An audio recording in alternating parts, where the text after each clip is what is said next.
So then, 2024 was a big year for certain anime series. Dan the Dan, Solo Leveling, My Hero Academia, Oshinoko, Dragon Ball Daima, Bleach the Thousand Year Blood War arc, and many others. All were highly anticipated and were released in 2024, generating a lot of excitement and hype. And now that we are going into 2025, even more bigger series and movies will be premiering this year. So I will not be cancelling my Crunchyroll subscription anytime soon. However, it does look like many anime fans have done that. In fact, not just Crunchyroll, but even Disney Plus. A news update regarding anime streaming sites has garnered over 3 million views and counting, generating this ongoing discussion and issue that has been around for many years in the anime community. So let's read it. The world's largest anime piracy site has surpassed both Disney Plus and Crunchyroll in monthly visits. The unknown website has over 364 million visits, Disney Plus 343 million, and Crunchyroll 125 million. This news comes days after it was announced that Americans spent 23% less on streaming services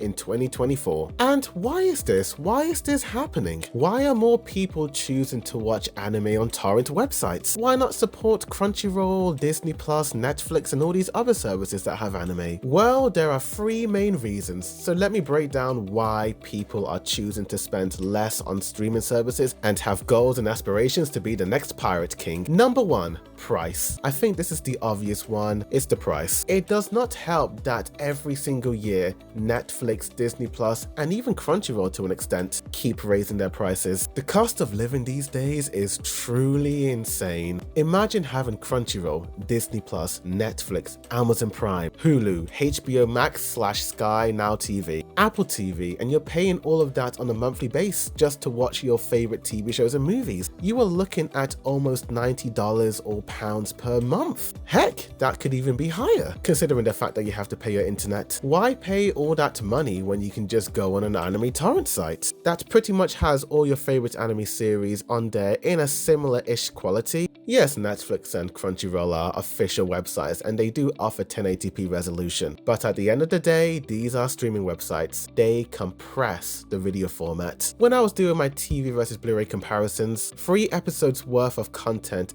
equals about 5 gigabytes of data, whereas on my Blu-ray we're looking at 25 to about 35 gigabytes. Just think about how crushed and compressed that video format is on Crunchyroll compared to the uncompressed version of the Blu-ray. So even though you're paying all this money for this, what's the difference when the streaming site pretty much offers the same type of resolution? The second reason why Americans and the rest of the world are spending less money on streaming sites: the lack of content. Yes, Crunchyroll does have a huge catalog of popular animes, but the thing about Crunchyroll is that they don't have every single anime available. Depending on which country you live in, there are certain seasons of certain animes that are not available. I know for me in the UK, Blue Exorcist Season 1 is not available in the UK, nor is Death Note, no Neon Genesis, and of course no Bleach the Thousand Year Blood War arc. Now, of course you can watch those series on Netflix and Disney Plus, but that completely defeats the purpose of Crunchyroll, as the way Crunchyroll advertise their content, we have all these animes, the big popular ones, watch all your favorite anime series here on Crunchyroll, when in reality they don't even have nearly half the amount of animes that these other torrent websites have. People are not going to pay for Crunchyroll and then have to pay to another 2 other streaming sites just to watch 2 other anime. I mean, that's just bonkers. And finally, my third and final point sort of connects with my second point regarding the content, and that is certain TV shows and movies being removed by a streaming service. Just imagine how gutted I felt when I was rewatching Bleach on Crunchyroll and I was halfway in and the next day it was gone, and I was like, where is Bleach? I was in the middle of this fight and it's gone. Now it's available on Disney Plus. Now you have to pay £8 for this service. What the F is going on here, mate? Netflix and Disney Plus are no stranger to this. They keep removing without any warning sometimes. And for certain series and movies, there are no other places to watch those certain series than watching it on a torrent site. Until a few months ago, there was no other legal place to watch Dragon Ball Z Kai. There are multiple websites that have dedicated lists to the certain animes that are not available on any streaming website. I don't know about you guys, but there is no place to watch Berserk back 1997 on any official website. Yet that remake made in 2016 is available, it's just bonkers to me. If your favorite anime series or movie is not available on those websites, then you have to go out of your way to buy the Blu-rays. And buying Blu-rays themselves are not cheap, dude. Before Dragon Ball Z Kai was finally released on Crunchyroll a couple of months ago, I had to go out of my way and find the Blu-rays, and if you wanted to buy all the Blu-rays, you would end up paying over $100. Just crazy numbers right there. And it does surprise me that anime, even in 2024, is still very expensive on DVD and Blu-ray. You would think that with all these different streaming services and TV and movies being so readily accessible with the fall of physical media sales, that these Blu-rays and DVDs would at least be lowered in price. But no.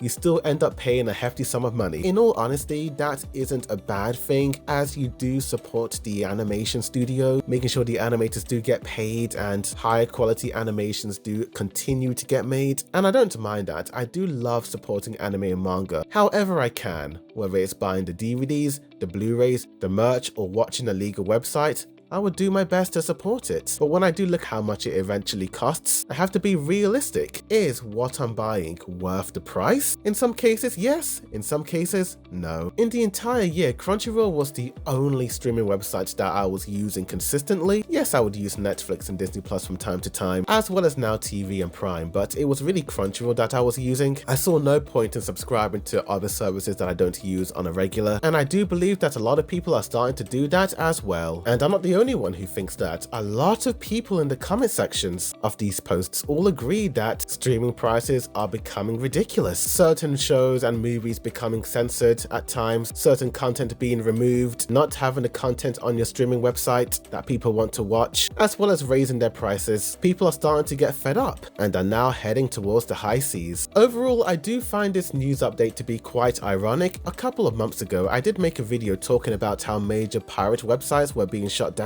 At the time, I was thinking, oh, it looks like maybe people will start to suck up their pride and actually spend their money on official legal websites, but no, it does look like, if anything, people are more determined to make sure that pirate websites stay on. And I would just like to add, pirate websites are the only place to preserve media. With the decline of Blu-ray and DVD sales, as well as certain companies stopping production on making any Blu-rays, many companies don't see the reason to keep releasing DVDs and Blu-rays. Last year, it was announced that Disney will no longer be producing or releasing DVDs and Blu-rays discs in Australia. And with certain websites removing content, increasing the prices, many people around the world are starting to lose faith in these streaming services as they don't know when their favorite movie or TV show will be removed. The only place to save those TV shows are torrent websites. So I do feel like these streaming companies, if they want to keep their customers, need to truly rethink what it means to be a streaming service. Maybe things will change, maybe they won't. Who knows? We just got to wait and see. But tell me in the comments down below, what do you guys think of this? Like this video, subscribe for more anime updates, as well as comparisons, reviews, breakdowns, rankings, and more. But thank you for watching, and as always, a boy do the view signing out.